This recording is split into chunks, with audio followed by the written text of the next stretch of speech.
Executive Secretary Mejaldia clearly laying down the responsibilities of each department in implementing the Bayanihan to Heal as One Act. I have given them their marching orders emphasizing the need for sufficient authority so that they do not have to go back to me and ask for clearance for each and every action they have to take. All of the details of our actions will be part of my report, which will be submitted to Congress pursuant to Bayanihan Act. There are now only two powers in the law that I reserve strictly for myself. One is the power to direct the operation of private establishments. The other is the power to require businesses to prioritize contracts for materials and services necessary for the crisis. I will exercise these powers only when absolutely necessary. The government is now taking action and undertaking several key measures to overcome and recover from the effects of this pandemic. These measures have three main priorities. First, providing emergency assistance to affected sectors. The second, securing facilities for resources for the health sector. And third is performing fiscal and monetary action for the economy. First, the government is now launching the largest and widest social protection program in our country's history. Pinakamalaki itong tulong ng ibibigay ng gobyerno sa mamamayan sa history natin. Nagkaroon ng problemang ganito. To make up for the loss of economic opportunities due to quarantine measures in the place of COVID-19. We have allotted 200 billion pesos for low-income households who are badly affected by the current crisis. Sila ang nasa informal sector and those who live day-to-day on subsistence wages or no work, no pay. Arrangements, beneficiary households will receive emergency support for their 2 months based on the regional minimum wage. However, I still count on everyone to also look out after their fellow men, their countrymen. To those who have more in life, I implore you to share in the cost of taking care of the less fortunate and keeping our society intact. They have also contributed to our prosperity in one way or the other. So let us support them in this crisis. Okay.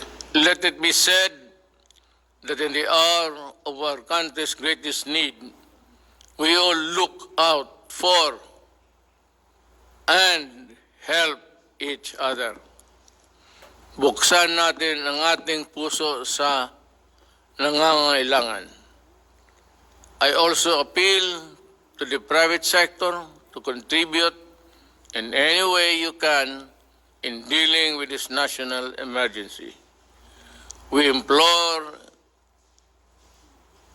employers to do their part in protecting the welfare of the millions of Filipino households that belong to the formal sector and depend on their employers for continuous livelihood. For those who have silently helped away from the cameras, maraming salamat po. The government will provide a recovery package, especially to micro, small, and medium enterprises to help deal with the economic effects of this pandemic.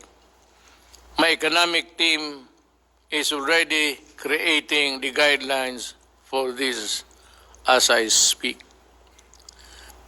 To our farmers and our fisher folk, we have not forgotten you, and government is now employing quick response measures to help you during the crisis, as well as ensure food productivity, availability, and sufficiency during the period of the pandemic.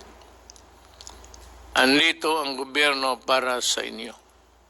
The government is also ensuring the unhampered flow of cargo and their workers to maintain the continuous and steady supply of food, goods, and other essential supplies and items. A price freeze on commodities is already in effect, and measures to curtail hoarding and profiteering are also in place. Uulitin ko, hindi ito panahon para kumita. Hindi ito panahon ng pagsasamantala. Food packs and essential non-food items are also being distributed on LGUs in Metro Manila and the rest of Luzon.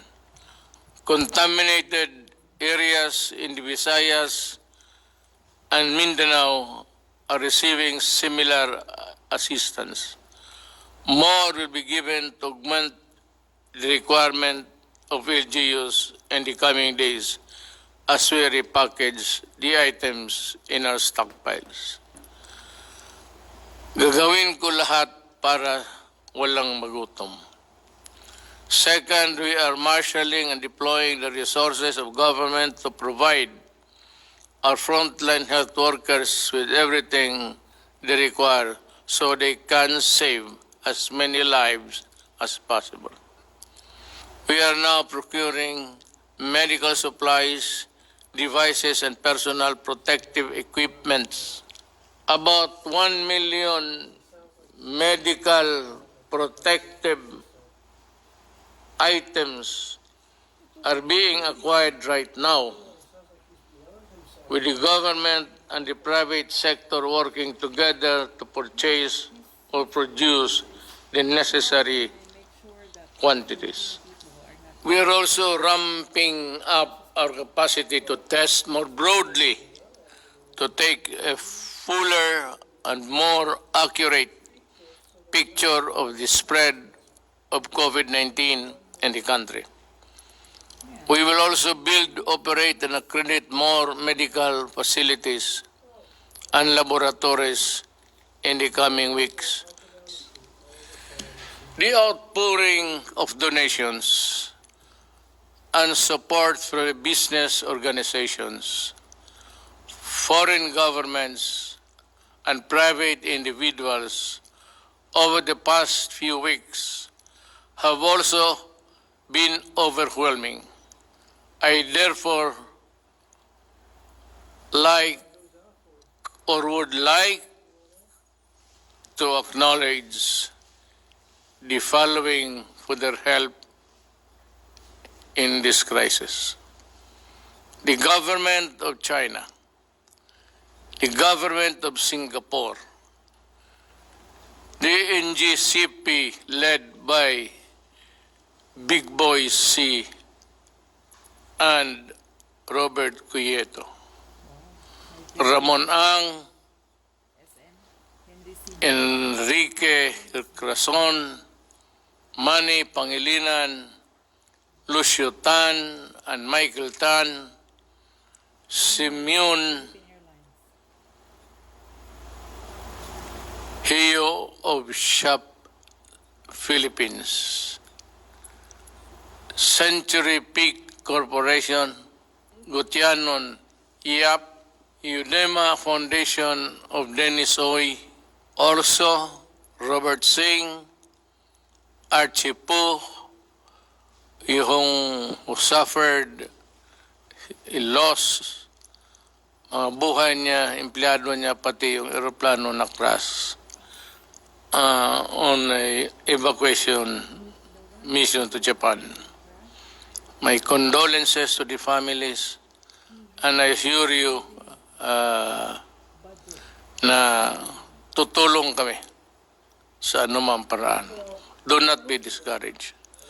PAGCOR headed by Andrea Domingo, the World Health Organization, Mammoth Foundation, China, Jack Ma, Seriaco Lopez, Global Fund, America Cares Foundation, UNIFPA, Aboitiz Foundation, D&L Corporation, Golden Tupper, Lander Superstore, Unilab Foundation, Alliance Global, Philippine Disaster Resilience Foundation, Temasek Foundation, as well as the countless others who have sent their assistance in our time of need. In behalf of the Filipino people, I thank you and your compassion and your generosity and my personal gratitude. Mahal kong mga kababayang Pilipino, nasa ikatlong linggo na tayo sa ating crisis na hinaharap. At tayo'y hirap sa pera, sa medical supplies, sa lahat. Dati ho naman talagang kulang ang pera natin at kulang ang medical supplies. At hindi lang ho tayo, pati yung Amerika, ganun rin. Kasi hindi natin akalain buong mundo na ganun kabilis, 2 araw lang after receiving the advice from China, the crisis was already here, COVID-19. Ang masasabi ko lang, meron tayong 200 billion na binigay sa akin ng Kongreso para gastusin ko.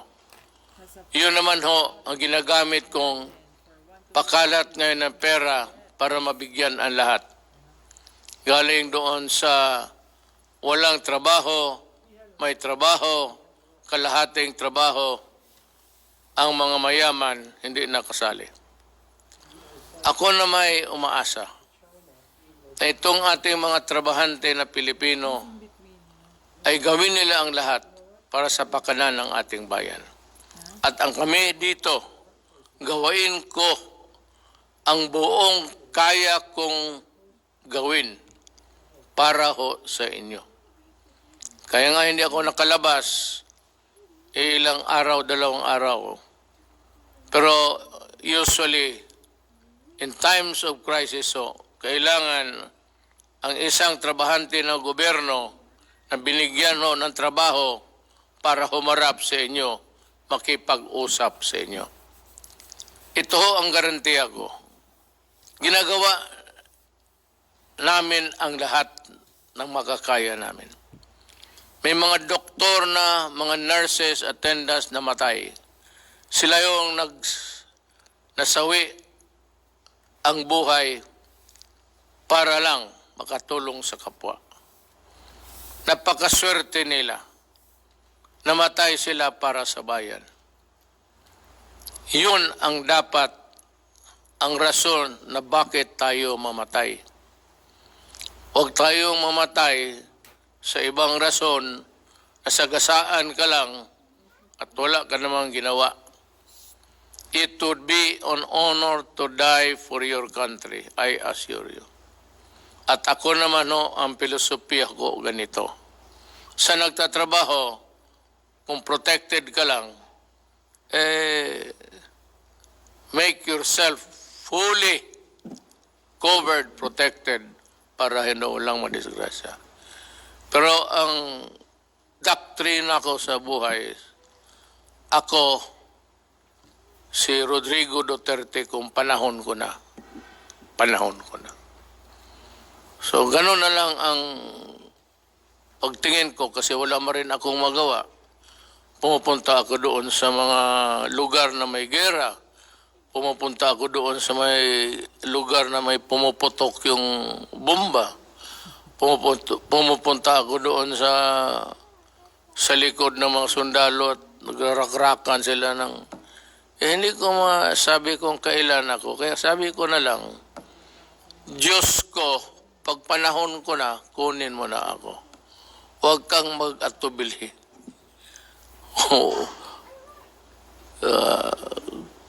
Bahala ka na. So sa mga kababayan ko, hindi ko naman sinasabi na sundin ninyo ang aking filosofiya. But somehow, let the thought comfort you that I really worry about you. That I worry that you will not be able to reach an old age with your children and grandchildren. Kasi ako, nandyan na eh. Patapos na ako. Kaya ko masabi yan. So, trabaho lang tayo. Ang mga supplies nandyan na at makabili na tayo ng kailangan ninyo. Ngayon, sa mga tao na binigyan ng people task of distributing the money, distributing the food, distributing the relief goods, kindly do it. I use the word to a T. Kung hindi nyo naintindihan yan, mag-research kayo. Pero talagang pag nagkamali kayo dito, hindi ko kayo palusutin. I will see to it. Even tomorrow, if I discover some embezzlements, some hoarding there, at dinadivert yung pagkain sa mga tao na dapat hindi sa kanila, you better think. I am not a cruel man. Pero kung may report ang police, I will order your detention hanggang matapos itong COVID-19. Sabi ko, wag ngayon. Wag na wag kayong mandaya, mangurakot, at taguin yung mga pagkain at yung iba hindi bigyan kasi you know, people sometimes think that they own whatever they receive from government. This is not yours. Neither is it mine. Pero kung mamuliti ka tapos makabalitaan ko na yun ang nagawa mo, I will suspend you ora mismo. And for those who are really absconding the money, I will detain you, I said. And maybe I will release you pagkatapos ng COVID. Hindi ako nananakot. Nagpapasalamat ako sa buong lahat ng aking mga doktor who are honest, at talagang natatrabaho. Sa inyo po, personal kong gratitude na hindi mabayaran ng pera. Ang papasalamat rin ng taong bayang Pilipino. Salamat po. At ako'y regularly makipag-usap sa inyo until this crisis is over. Huwag kayong matakot ngayon. Huwag kayong matakot kasi sabi ko may pera ako at kung meron man ang palpak-palpak dyan kunti, ayusin namin yan. Ayusin ni Lorenzana yan, the implementor, pati ni Anyo sa DILG. At to si Galbeso, puro military na yan sila. At as a matter of fact, ganito, lahat ng contribution, lahat, ibigay mo doon sa opisina na set up ng task force. At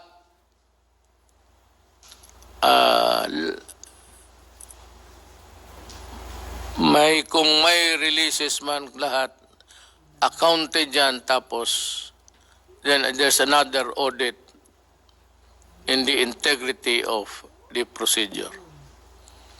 Yan lang po, papasalamat ako sa lahat ng trabahante ng gobyerno nandyan. At ako naman po at the same time, nagbibigay ng warning. Totohanan ko talaga kayo. Sa crisis, tapos gawin mo pa yung dapat ka talagang ikulong. Hindi kita i-release. At huwag kang, hindi ako maniwala ng kaso-kaso. Hayaan mo, magpapapreso ako. Balang araw kung mali ang sinabi ko at ginawa ko. Sa inyong mga Pilipino, mga babayan, mahal ko. Mo mga Bisaya, sunod lang mo. Sumunod lang kayo. At walang problema. Daghang salamat.